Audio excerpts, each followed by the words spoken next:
Bismillahirrahmanirrahim. Assalamu alaikum everyone. We will start lecture 18 arithmetic chapter 1 sets. Exercise 1.2. We will start. Question number 1 is given. A, B, C, D and E sets are given. Then start with each of the following statements true or false. ठीक है, आपको इस true and false बताना है. Look at the right side on rough page. Rough page पे मैंने आपको ये सब क्लियरली समझा दिया है. इसको जैसे ट्रू एंड फॉल्स है ना, उसको स्टेप बाय स्टेप्स मैंने आपको क्लियर किया कि आपको ये सब समझ में आ जाएगा ये किस तरह से ट्रू एंड फॉल्स में. इससे पहले इस प्रीवियस लेक्चर में मैं आपको प्रॉपर सबसेट और सारे सेट्स समझा चुकी हूँ, तो उसको अच्छी तरह से लर्न कर लीजिएगा, समझ लीजिएगा कि और इस फिर आपको समझ में आ जाएगा इस किस तरह समझाया गया है. नंबर 1 क्वेश्चन है, B is a proper subset of A. ठीक है, ये पूछ कहता है कि बी के सेट जो हैं वो ए के अंदर मौजूद हैं सारे. तो बी के देखें, बी 1 3 5 है एंड ए है 1 2 3 4 5. राइट, इन देखें बी के सारे एलिमेंट्स इसके अंदर मौजूद हैं. राइट, बिल्कुल सही है. अब ए के अंदर एक्स्ट्रा है इजाफे, तो इससे कोई मसला नहीं है. तो हम इसको लिखेंगे कैसे, B is a proper subset of A. देखें प्रॉपर सबसेट का सिंबल मैंने आपको देखें एरो करके बनाया हुआ है. तो ये क्या हो गया, ट्रू हो गया, क्योंकि बी के सारे एलिमेंट ए के अंदर मौजूद होना चाहिए, वो प्रॉपर सबसेट कहलाता है. सेकंड है, C is an improper subset of A. C element है 1 2 3 एंड बी ए एलिमेंट है 1 2 3 4 5. राइट, अब आप इसमें देखिए, अगर सी के ये कहता है इम्प्रॉपर सबसेट ऑफ ए है ये, तो इम्प्रॉपर सबसेट नहीं है, क्योंकि अगर वो ए के अंदर 1 3 2 1 लिख कर देता और 4 5 नहीं देता तो वो इम्प्रॉपर सबसेट होता है. क्योंकि सी के एलिमेंट बी ए के अंदर तो मौजूद है मगर इजाफी भी हैं, एक्स्ट्रा एलिमेंट भी दिए हुए हैं, तो ये इम्प्रॉपर सबसेट नहीं है, इसलिए ये फॉल्स हो गया. थर्ड वन है, D is an improper subset of E. D के एलिमेंट्स जो हैं वो ई के अंदर मौजूद हैं. देखें इम्प्रॉपर सबसेट में ऑर्डर में नहीं है, ऑर्डर में नहीं हो और दूसरे के सेम हो एलिमेंट्स, तो वो कहलाते हैं इम्प्रॉपर सबसेट. लेकिन D is a improper subset का मैंने सिंबल भी आपको दिखाया हुआ है, शो किया हुआ है, तो ये क्या हो गया, ट्रू हो गया. एंड नंबर फोर्थ है, D and D are equal set. D के और ई जो हैं वो इक्वल सेट हैं, दोनों में सेम एलिमेंट है. यस, और इक्वल सेट में 2 2 एलिमेंट्स हैं, तो वो ये क्या हो जाएगा, ये ट्रू हो गया. राइट, नंबर 5 है, B and D are disjoint set. Disjoint set वो होते हैं जो दोनों सेट दिए हुए हों वो कम्प्लीटली डिफरेंट एलिमेंट्स हों, एक जैसे नहीं हों, और वो कहलाते हैं डिसजॉइंट सेट. ये क्या हो गया, ट्रू हो गया. राइट, ये तो राइट है, डिफरेंट है. देखें 1 3 5 4 2. नंबर 6 है, B and C are overlapping set. Overlapping set की पहचान ये होती है कि इन दोनों सेट्स में कॉमन हो और कॉमन के अलावा एक्स्ट्रा एलिमेंट ए के अलग हों और बी के सेट के अलग एलिमेंट्स हों, या बी के अलग हों और सी के एलिमेंट्स अलग हों, वो कहलाते हैं ओवरलैपिंग सेट. अब इसमें देखें 1 और 3 तो कॉमन है और उसमें एक्स्ट्रा बी में 5 है और सी में जो है वो 2 एक्स्ट्रा एलिमेंट है, तो ये ओवरलैपिंग सेट कहलाते हैं. ये क्या हो गया, ट्रू हो गया. राइट, नंबर 7 है, A is the universal set. Universal set वो होते हैं जितने भी, देखें क्वेश्चन नंबर 1 में देखिएगा, जितने भी सारे सेट दिए हुए ना बी सी डी ई, उसके सारे एलिमेंट्स जो है ना ए के अंदर मौजूद होना ज़रूरी होते हैं, वो यूनिवर्सल सेट्स कहलाता है. राइट, और इससे एक्स्ट्रा भी हो जाए कोई मसला नहीं है, मगर जो नीचे नीचे जो सेट्स के एलिमेंट्स दिए हुए ना वो सारे उसमें मौजूद होना ज़रूरी होते हैं, ये यूनिवर्सल सेट है. ठीक है, राइट, ट्रू, ये ट्रू हो गया. नंबर 7 है, B is the subset of C. B के एलिमेंट जो हैं वो सी में बी जो है वो सबसेट ऑफ सी है, तो 1 3 5 है और इसके क्या है 1 2 3 है, तो ये तो फॉल्स हो गया. सी बी के एलिमेंट जो है वो सी में नहीं है, उसमें ये इसमें 5 आ गया, इसमें 2 आ गए, तो ये सबसेट इसका नहीं है, ये फॉल्स हो गया. डी है, नंबर 9 है, D and E R overlapping set. D और ई है ओवरलैपिंग सेट है, क्योंकि डी और ई जो है वो इक्वल सेट दिए हैं, 4 2 और 2 4 है, तो ये तो ओवरलैपिंग सेट नहीं हुआ, क्योंकि ओवरलैपिंग में तो कॉमन होने चाहिए, होने के अलावा इसमें एक्स्ट्रा एलिमेंट होने चाहिए, वो तो है ही नहीं, तो ये क्या हो गया, ये फॉल्स हो गया. 10th है, A and B are overlapping set. A के एलिमेंट है 1 2 3 4 5, बी के एलिमेंट है 1 3 5. देखिए कॉमन तो है 1 3 5, मगर बी में एक्स्ट्रा एलिमेंट्स नहीं है, एक्स्ट्रा एलिमेंट होना ज़रूरी है. ठीक है, और 1 में तो एक्स्ट्रा एलिमेंट है, ए वाले में तो एक्स्ट्रा एलिमेंट है, तो ये क्या हो जाएगा, ये फॉल्स हो गया. Is it clear? Okay. Now, question number 2. Write all the subset of each of the following sets. Number 1, curly bracket में ए सेट, एक ए एलिमेंट दिया हुआ है. ठीक है, अब इसको आपको इसके सबसेट्स बनाने हैं. सबसेट्स बनाने के लिए सबसे पहले हम फार्मूला लगाएंगे 2 दी पावर n. छोटे से n लिखा हुआ ना, ये n4 होता है। n is equal to, right side पे देखिएगा, n is equal number of element. अब आप नंबर ऑफ एलिमेंट देखिए क्वेश्चन नंबर 1 में कि कितने एलिमेंट दिए हुए हैं, इस कर्ली ब्रैकेट में 1 एलिमेंट दिया हुआ है, n इज इक्वल टू 1 लिखा है मैंने, देखिए राइट साइड पे n इज इक्वल टू 1। तो अब 2 के फार्मूले के नीचे देखिएगा 2 की पावर n है इज इक्वल टू 2 की पावर एन कितने एलिमेंट्स है, 1 है, एन इज इक्वल टू, तो अब वहाँ 1 लिखिएगा और 1 का इजिकल इसको मल्टीप्लाई करिए, 2 को 1 टाइम मल्टीप्लाई करेंगे, 2 1 से 2 ही होता है, तो आपका 2 इज इक्वल टू 2 आ गया। अब इसका आपके सबसेट कितने बनेंगे, सबसेट इज इक्वल टू, एक तो सबसे पहले हम एक एम्प्टी सेट लिखते हैं, बिल्कुल खाली नल सेट लिखते हैं, ठीक है। और दूसरा हम क्या लिखेंगे, एक ही एलिमेंट है तो ए शो करके हमने दिखा दिया, ठीक है। ये इसमें 2 सेट्स बन गए। और एम्प्टी सेट जरूर लेते हैं, देखिए आप जो भी सेट्स बनाएंगे उसमें एक एम्प्टी सेट जरूर लेंगे, राइट। सेकंड वाला देखिए ए बी दिया हुआ है, ए कॉमा बी, तो फॉर्मूला लिखिएगा 2 की power N is equal to 2 the whole 2 की पावर 2 लिखिएगा, क्योंकि देयरफॉर राइट साइड पे देखिएगा एन इज इक्वल टू 2 है, तो 2 की पावर 2 है, तो 2 को 2 टाइम्स मल्टीप्लाई कीजिए, 2 मल्टीप्लाई बाय 2, 2 तो 4 हो गया।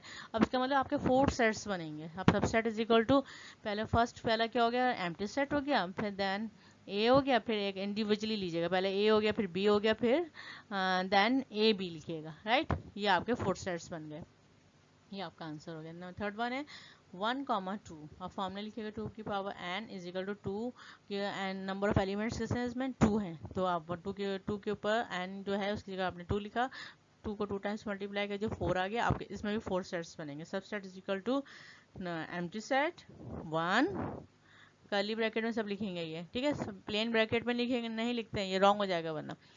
कर्ली ब्रैकेट में लिखेंगे and then comma 2 and then 1 2, ठीक है, ये 4 सेट्स बन गए। Is it clear? Bismillahirrahmanirrahim. Assalamu alaikum all of you. We will start lecture 19, chapter 1, sets, arithmetic. Now, exercise 1.2, page number 10, question number 6.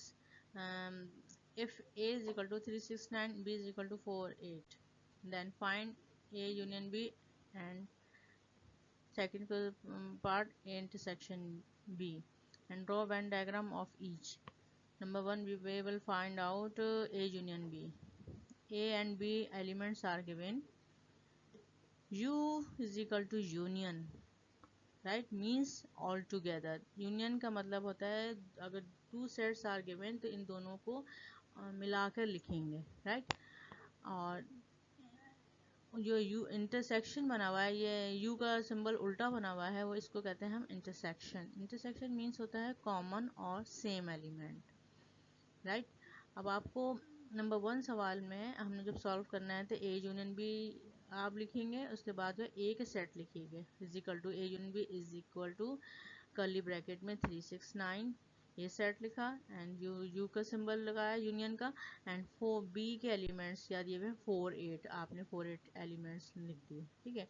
अब सिंबल जो centre में यूनियन का लगा हुआ है, इट मीन्स इन सब एलिमेंट्स को मिलाकर लिखना है, तो आप कैसे लिखेंगे, A union B is equal to 3 4 6 8 9, right. ये आपका आंसर हो गया। अगर सपोज के इन एलिमेंट्स में से फर्ज करें बी वाले एलिमेंट में 3 4 8 होता तो 3 एक ही दफ़ा लिखा जाता, ठीक है। कॉमन एलिमेंट जो था वो एक ही दफ़ा लिखा जाता है, बाकी सब हम सीरियल वाइज लिख लेते हैं। इसकी डायग्राम कैसे बनाएंगे, डायग्राम बनाने के लिए सबसे पहले आप क्वेश्चन नंबर 6 को अगेन दोबारा देखिएगा। ऊपर 369 है और 4 8 एलिमेंट्स हैं, ए के सेट के 369 है और बी सेट्स के 4 8 है। अब इन दोनों में देखिए कि कॉमन कौन सा है, which is common, no common, it means ये कम्प्लीटली डिफरेंट एलिमेंट्स हैं, तो ये क्या कहलाएगा, डिसजॉइंट सेट। आप यहाँ क्या नीचे डायग्राम बनाएंगे, ये आपने डायग्राम जो मैंने बनाई हुई है ये डिसजॉइंट सेट्स की बनाई हुई है, तो ये कौन सा इसका ये टाइप कौन सा कहलाएगा, ये डिसजॉइंट सेट होगा। और इसमें आप ए के सेट सर्किल बनाएंगे, 2 सर्कल्स अलग अलग बनाएंगे, वो डिसजॉइंट सेट के 2 सर्किल अलग अलग बनते हैं। ए सेट में आप 369 लिखेंगे, बी सेट में 4 और 8 लिखेंगे, ठीक है। अब आपने क्या करना है, इनको इसको शो करेंगे हम, क्योंकि यूनियन का सिंबल है तो यूनियन का मतलब सारे एलिमेंट्स है आपके आंसर में 3 4 6 8 9, तो शेडिंग जो होगी वो सेम मतलब सबको करेंगे शेड, क्योंकि यूनियन है, यूनियन में सारे एलिमेंट मौजूद हैं, तो शेड आप मैंने हॉरिजॉन्टली किए हुए हैं, आप चाहें तो वर्टिकली भी कर सकते हैं या शेड भी कर सकते हैं। ठीक है, अब इसको हम बॉक्स में हम शो करके दिखाएंगे कि हमने किस पोजीशन में किए हुए हैं। हमने हॉरिजॉन्टली बॉक्स बना के उसमें आप हॉरिजॉन्टली लाइन से बना दीजिएगा, तो वो शो कर रहा है is equal to A union B को इज इक्वल टू लिखिएगा आप, और 3 4 6 8 9 ये आप पूरा शो करके दिखाएंगे इसमें। और टाइप भी लिख दिएगा, टाइप है आपका डिसजॉइंट सेट, राइट। अब आपका क्वेश्चन नंबर 2 है A intersection B. A intersection B is equal to 3 6 9, A के सेट लिखिएगा, इंटरसेक्शन का सिंबल लगाइएगा, बी का एलिमेंट है 4 और 8। अब इन पे देखिए विच इज कॉमन, इंटरसेक्शन का मतलब मैंने बताया था ना, कॉमन या सेम एलिमेंट। कॉमन इन दोनों में कौन से हैं? कुछ भी नहीं है, नथिंग। तो इट मीन आप उसको क्या लिखेंगे, नल सेट लिखेंगे या खाली सेट लिख देंगे या एम्प्टी सेट लिख देंगे। ठीक है, अब डायग्राम में सेम एज इट इज़ वही बनेंगे क्योंकि एलिमेंट्स तो सारे वही थे, 3 6 9 और 4 8। तो डिसजॉइंट सेट आपने दोनों बना दिए। दोनों बनाने के बाद जो है आप इसमें आंसर हमारा क्या है, आंसर हमारा एम्प्टी सेट आया, तो इसमें शेडिंग नहीं करेंगे। तो आंसर हमारा शेड एम्प्टी सेट है, तो हम इसको बॉक्स में शो कर देंगे कि खाली सेट है, मतलब उसको हमने लाइनिंग से शो नहीं करेंगे। Is equal to intersection B is equal to null set, ये आपका आंसर हो गया डायग्राम का। अब टाइप भी लिख दिएगा, टाइप क्या डिसजॉइंट सेट है। क्वेश्चन नंबर 8 है if A is equal to L M, B is equal to L M N, draw Venn diagram. A union B इसी तरह सिमिलरली आप इसी तरह से करेंगे कि A union B is equal to L M, curly bracket में लिखिएगा, फिर यू का सिंबल लगाइएगा, और एल एम एन बी के एलिमेंट्स लिख लीजिएगा। अब यूनियन का मतलब होता है इन सबको मिला के लिख देंगे एलिमेंट्स को। A union B is equal to L M N, क्योंकि एल एम कॉमन भी है और इसमें एक्स्ट्रा जो है एलिमेंट वो भी मिला के लिख देंगे, तो कॉमन जो है ना वो एक ही दफ़ा लिखेंगे, एल एम और एन। ठीक है, अब हम इसकी डायग्राम कैसे बनाएंगे, अब दोबारा क्वेश्चन में देखिएगा एलिमेंट्स ए के और बी के एलिमेंट वगैरह देखिएगा कैसे लिखें, एल एम है और एल एम एन है। इसमें विच इज़ कॉमन, कॉमन क्या है, एल एम है। बी में तो एक्स्ट्रा एलिमेंट है, ए में एलिमेंट एक्स्ट्रा नहीं है, इजाफी नहीं है। तो जो कॉमन वाले होंगे ना वो सबसेट बन जाएंगे। ये अब इसमें दो, एक सर्किल बनाइएगा बड़ा सा, उसके अंदर एक और छोटा सर्किल बनाइएगा। जो कॉमन वाले एलिमेंट्स होंगे ना वो ए सेट, छोटा वाला को ए सेट का नाम दीजिएगा, डायग्राम में देखिएगा ए बना हुआ ए लिखिएगा और उसमें एल एम लिखिएगा। ठीक है, क्योंकि दोनों जो कॉमन है वो अंदर लिखेंगे, और बी वाले सेट को, बाहर वाले को, उसमें हम क्या लिखेंगे, एन लिखेंगे। ठीक है, अब आपका आंसर क्या आया था, ए यूनियन बी का आंसर को देख के शेडिंग करते हैं हम। एल एम एन आया था, यूनियन में तो सारे ही एलिमेंट शामिल होते हैं, तो एलिमेंट सारे हॉरिजॉन्टली मैंने शेड करके दिखा दिए, शो कर दिए। तो आप बॉक्स में शो करके दिखाएगा ये मैं लाइनिंग से is equal to A union B is equal to L M N, और टाइप्स कौन से हो जाएगा, टाइप्स ये होगा सबसेट, राइट। अब आपका ये है, नेक्स्ट है सेकंड पार्ट है intersection B. Intersection B is equal to L M, जैसे ए के एलिमेंट लिखिएगा, फिर इंटरसेक्शन सिंबल लगाइएगा, फिर एल एम एन लिखिएगा, राइट। अब in which is common in two sets, इन दोनों इंटरसेक्शन का मतलब होता है कॉमन, इन दोनों में सेट्स में कॉमन क्या है, एल एम है। ठीक है, और डायग्राम तो सेम एज इट इज़ वैसे ही बनेंगे क्योंकि हमने सिर्फ आंसर को देखिए शेडिंग करनी होगी। तो डायग्राम तो हमने वैसे ही बनाई, और इसके अंदर क्या किया, जो आंसर क्या है एल एम का हमने शेड कर दिया। ठीक है, एल एम का हमने शेड करके शो कर दिया। तो आपने जिस डायरेक्शन में शो किया था वो मैंने हॉरिजॉन्टल लाइन शो कर दी, is equal to intersection B is equal to L M, right. Is it clear? बिस्मिल्लाहिर्रहमानिर्रहीम, अस्सलाम वालेकुम everyone. Let we will start lecture 20, exercise 1.2, chapter 1, sets. Now exercise 1.2, page number 10, question number 12. If a is equal to x such that x is belongs to I for integers, minus 4 is less than x less than 3. B is equal to y such that y is belongs to n for natural numbers, y less than 5. And C is equal to z such that z is belongs to z is less than is equal to 3. ठीक है, आपको इसको change करना, first भी change in tabular form, हमने इसको tabular form में change करना है। तो हम ए इज इक्वल टू पहले आप लिखेंगे ए इज इक्वल टू -3 -2 -1, क्योंकि वो कहता है कि -4 से बड़े और 3 से छोटे लिखने हैं, तो 3 से छोटा तो 2 तक हो जाएगा, और -4 से बड़े -3 होता है। ठीक है, नेगेटिव में जो छोटे होते हैं वो बड़े होते हैं। तो मैं आपको, ये तो आपको क्लियर है 6 क्लास में भी। तो -3, -2, -1 एंड 0 1 2। ठीक है, ये आपका ए सेट्स हो गया। बी सेट्स में क्या कहता है कि नेचुरल नंबर लिखना है 5 से छोटे। तो बी नेचुरल नंबर कौन से होते हैं, 1 से जो स्टार्ट होते हैं, 1 2 3 4। ठीक है, 4 तक लिखेंगे।